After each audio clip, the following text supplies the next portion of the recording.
Well, you did it, Benioff and Weiss. You managed to take one of the most well-liked and successful shows of all time and turn it into a dumpster fire. Congratulations! I hope you lose your Star Wars deal. Sorry, everyone. I've been trying my best to keep things from getting too ranty with these episode breakdowns. But if the showrunners don't even care anymore, screw it. I started these episode breakdowns as a way to compare between the books and the show, which when I first started watching it enjoyed the hell out of, even when they diverged from the original story. But since we've been working with less and less book material, it's been pretty noticeable that the quality of the show has waned. So, with that, let's talk about the worst episode of Game of Thrones. Season 8, Episode 5, The Bells.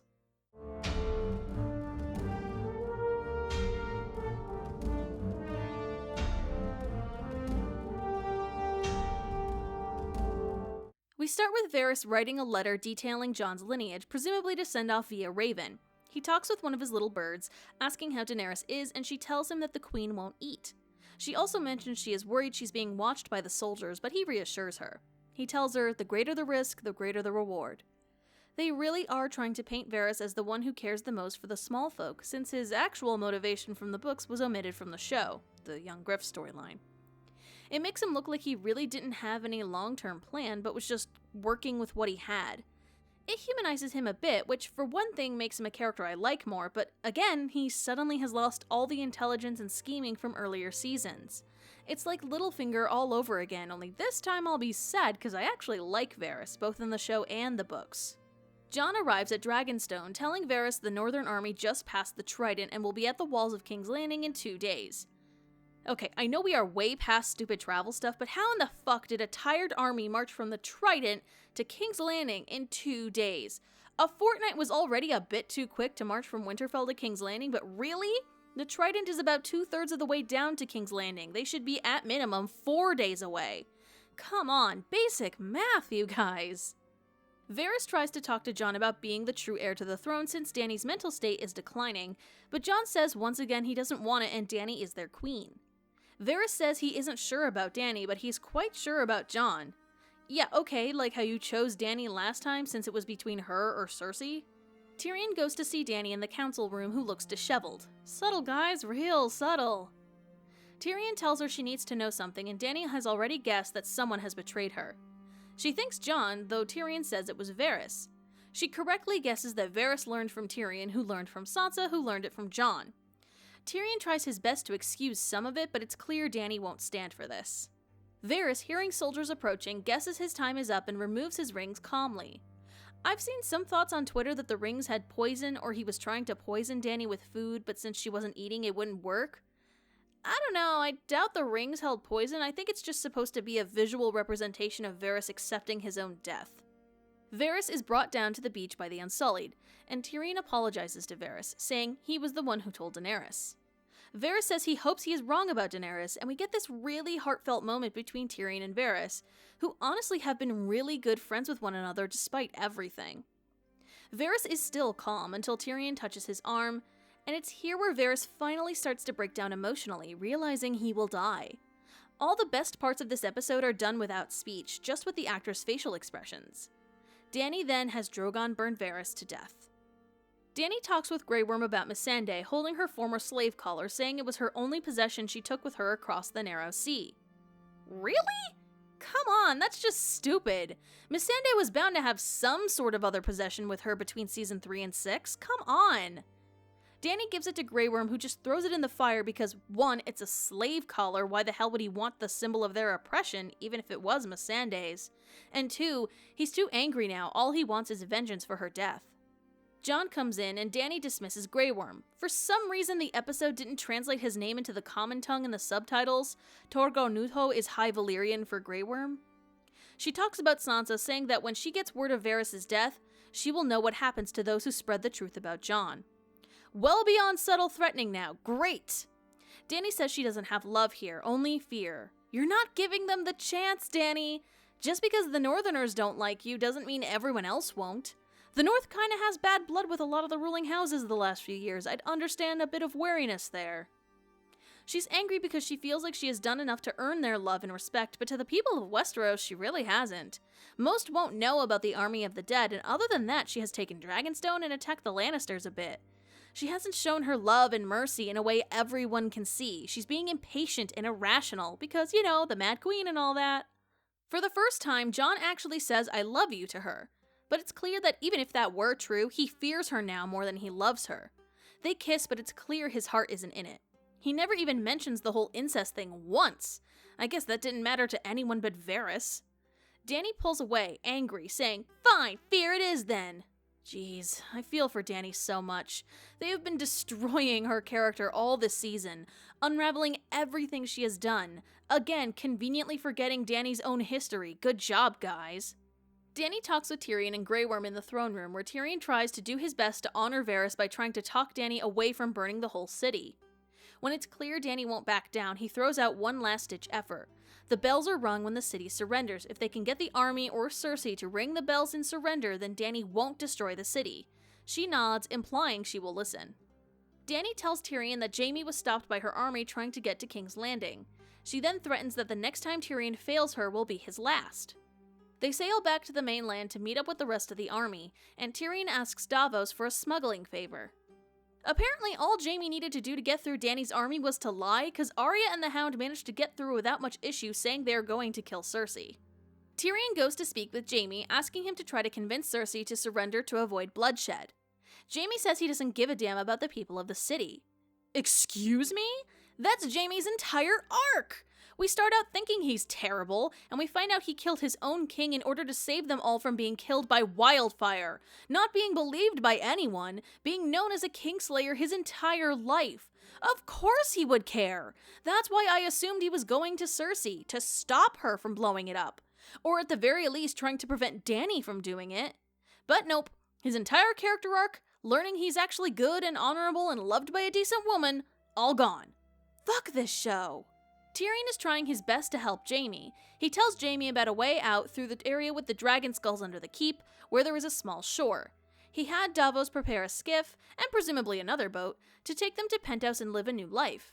I gotta give the actors credit, Nikolaj and Peter are really putting their all into this awful script. We switch to King's Landing. Yikes, that went from pitch black to super bright real quick. Did anyone else's eyes hurt when that happened? We see the Iron Fleet waiting with the scorpions ready, while the men on the walls of the city also prepare their scorpions. They really had time to decorate them with fancy lion heads? Sure, okay. The Hound and Arya walk through the city and somehow don't get noticed. The Hound is pretty well known, and Arya is in very noticeably northern gear, yet no one stops them. Jaime also enters the city as the Golden Company lines up outside the gates. That's an awful lot of white dudes for an army from Essos. Just saying. Dany's foot troops wait a bit far back from the gate, perfectly in range for the archers though, so why is no one firing?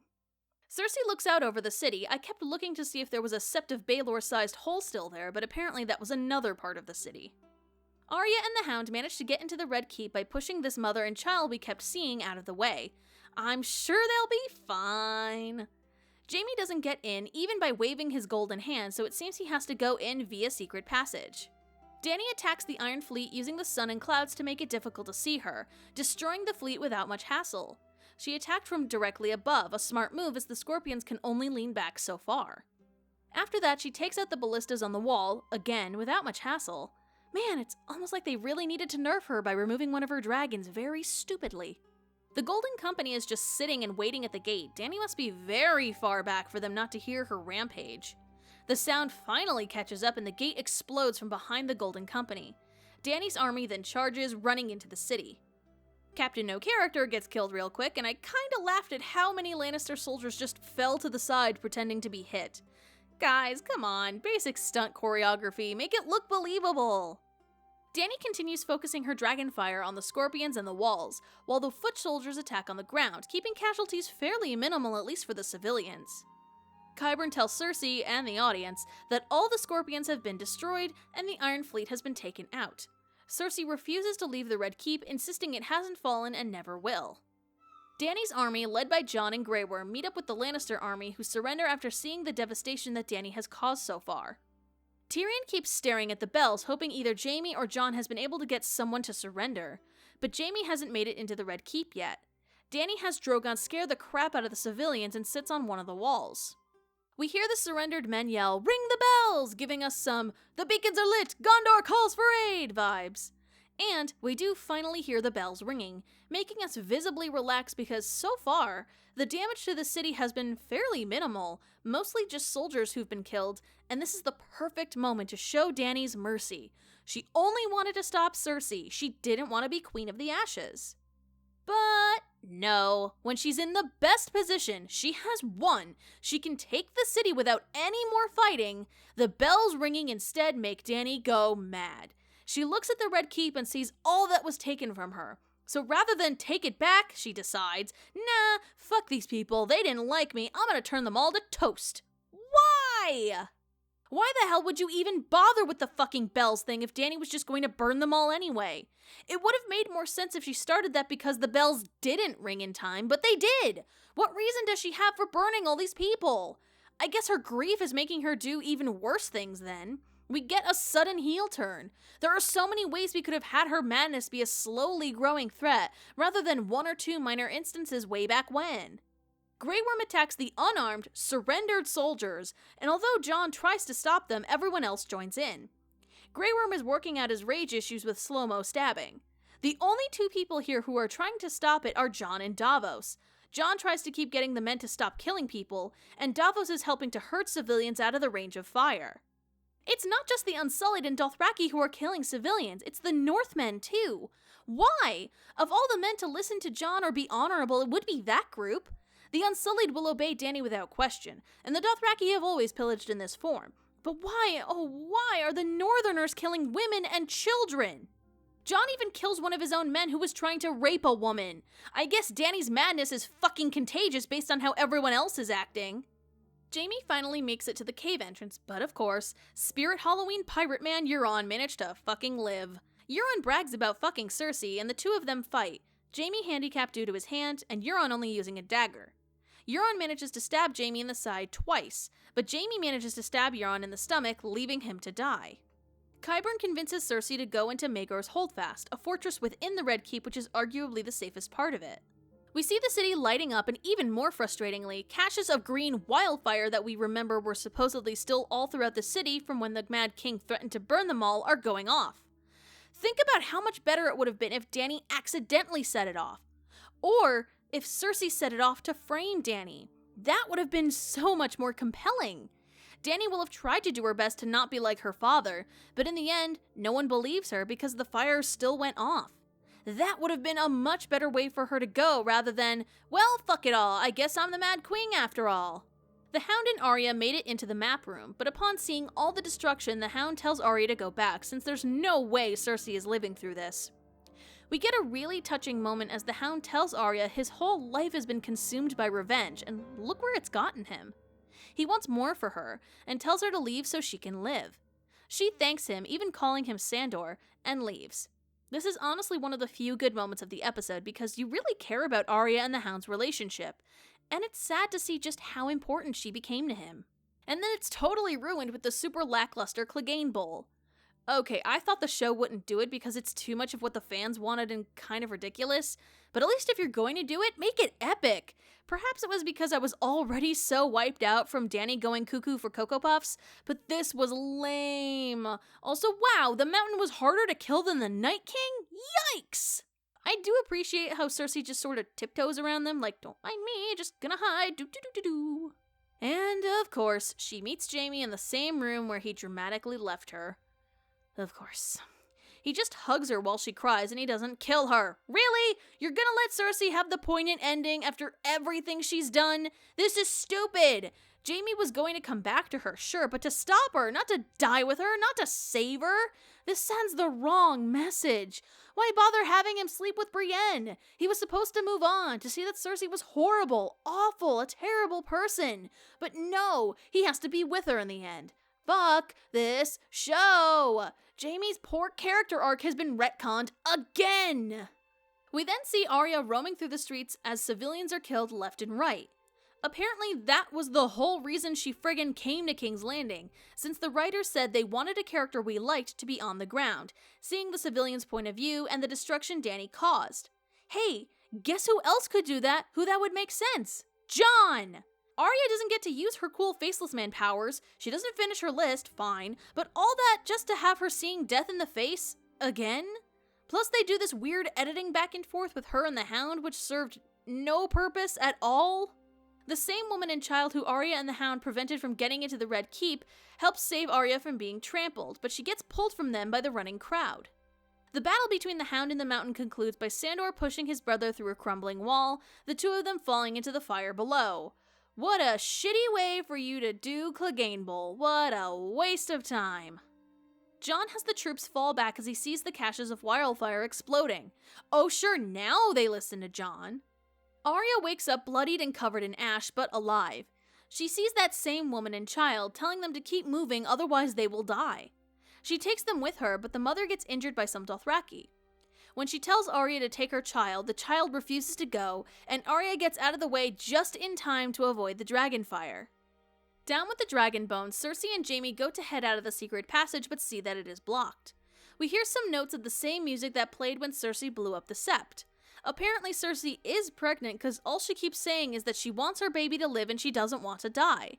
Too late now, you had your chance. Jaime tells her to keep looking only at him, only the two of them matter, and then they get crushed by the falling rocks while the Reigns of Castamere plays. Why the heck does Cersei get the romantic death? She gets to die with the one she loves, having shown the world that Daenerys is a mad tyrant? She wins! Blowing up the Sept no longer is the worst thing done in King's Landing. She isn't killed by Daenerys personally, nor Jaime or Arya, but by debris. Ugh. You can't have it both ways, guys. You just established Cersei's ruthlessness in the previous episode. You can't go back to making her sympathetic now. She deserves to die, but correctly. This is probably why the Valonqar part of the prophecy was left out, so they could ruin Jaime's character and make it so he couldn't stop loving Cersei. Do they not see the implications with that? How you can never truly abandon someone abusive to you? What the hell? Arya sees the charred bodies of the woman and child. The wooden horse toy the girl had was amazingly not charred completely. She then spots a white horse and rides on it down the charred remains of the city. You're not clever, Benioff and Weiss. Everyone got the on a pale white horse reference to death. We get it. Unbelievable. There are so many things that they did wrong, and I cannot believe just how lazy and contrived everything was. Daenerys turning into the Mad Queen in and of itself is not an issue. It's the way in which we got there. There was a lot of conveniences and contrivances that led to her making really poor decisions, or giving her circumstances that really worked against her. We needed more time to make the madness seem more plausible, more likely for people to excuse the behavior rather than change sides. Sansa and Varys were right, and at the same time, it seems like they were jumping the gun a bit. There weren't too many things early in the season that made it seem like she would become the Mad Queen. Yes, Daenerys has been vicious to her enemies, but not to civilians. She didn't sacrifice everyone. She did her best to show mercy. She gets mad that she isn't getting the same results in Westeros that she did in Essos. In Essos, she was speaking to slaves, to lowborn, to those who have something to gain by her breaking the wheel. Westeros is a whole different ballgame, and to some extent the people have a right to be afraid of her. Her family history is bloody, they don't know who she is, and noble houses, the ones whose allegiance will be necessary to rule well, need to have a reason to support her. She hasn't given them one before the army of the dead come, and her first alliance is with a group that actively fought against her family. It's going to be a tenuous, tough situation, but all of a sudden Dany has no patience for it and just wants the throne now. I feel so bad for her character most of all. I would not have minded a Mad Queen storyline if it felt justified. Perhaps after Cersei lights more wildfire to frame Dany, combined with her loss and the lack of credit for stopping the army of the dead, then she begins to get frustrated and go mad? If George R.R. Martin does have this happen, I trust his writing to get there in a way that feels right. I'll be upset, sure, but I was upset when Ned died. But it made sense for the story. It made sense in the world of the story. But this just feels rushed and hollow. The other person whose character was assassinated in this episode was Jaime. He is supposed to learn from his interactions with Brienne, see how terrible and cruel Cersei is, and potentially try to stop her from becoming a Mad Queen herself. But Dany kinda beat her to it, so that makes Jaime's arc superfluous. He's a good man. He's done so much to try to make up for that. Dany and Cersei have now switched places. The showrunners want us to feel bad for Cersei. For Cersei! Do we need to go through the laundry list of shitty stuff she has done? Unlike Jaime, she got worse. He tried to do his best to be honorable and just. He did so much to honor his pledge to Catelyn Stark. Yet he doesn't give a shit about the people he once saved, just Cersei? You had a perfect moment to do a final straw. You're on bragging about sleeping with Cersei. Have Jaime confront her about it, and that be what breaks him, what makes him see reason, what makes him change his mind even for the sake of their child. Now his pledge to ride north feels forced. It just seems like he did it to try to save Cersei. Ugh, fuck this show! For the final episode, once again we don't get much for the preview. Jon and Davos walk through the wreckage, as well as Tyrion, seeing that the Red Keep hasn't been totally destroyed. We see Arya standing behind Dany's army, which looks like it got bigger?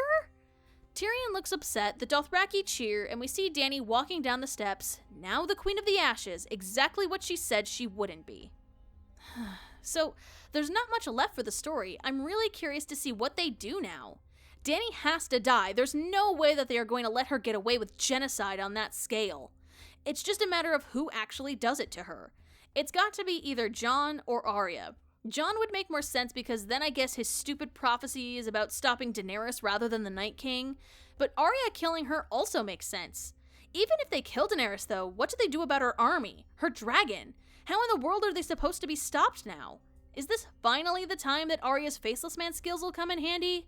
Kill Daenerys, take her face, and make her remove her army? I'm not sure how exactly that would work. I figure we are also going to be getting a lot of epilogue sequences a la Return of the King, since we didn't see any of Winterfell this episode. Varys was writing a lot of notes. I guess we'll see who he was writing to. No doubt one was Sansa, since he knows that she would be on his side in this regard. With King's Landing destroyed, is there even going to still be an Iron Throne to rule from at this point? My guess is that the Seven Kingdoms will go back to becoming 7 separate kingdoms again, with maybe a council for each leader to discuss issues and rule jointly.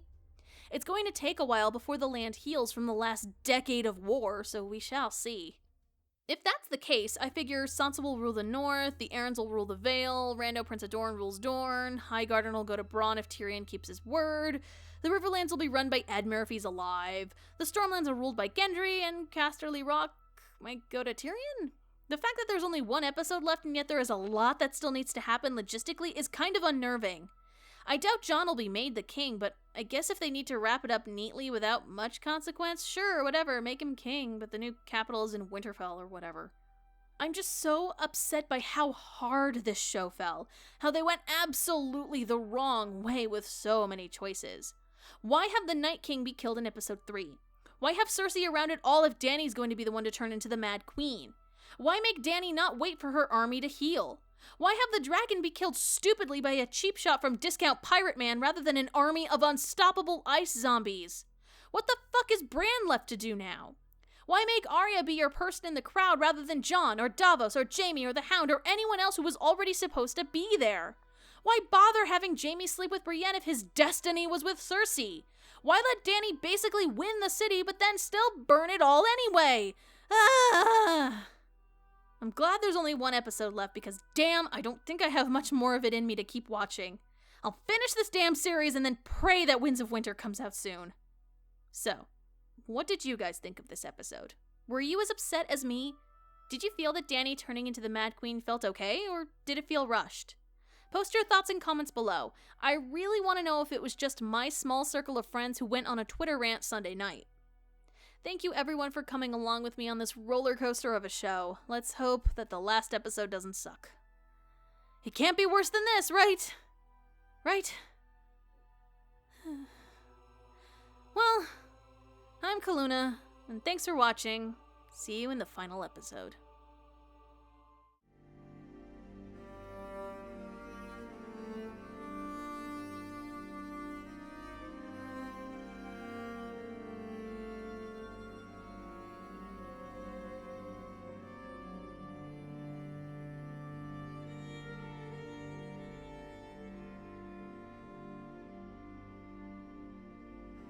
Hey everyone, I wanted to take this opportunity to give a quick reminder about how Patreon works.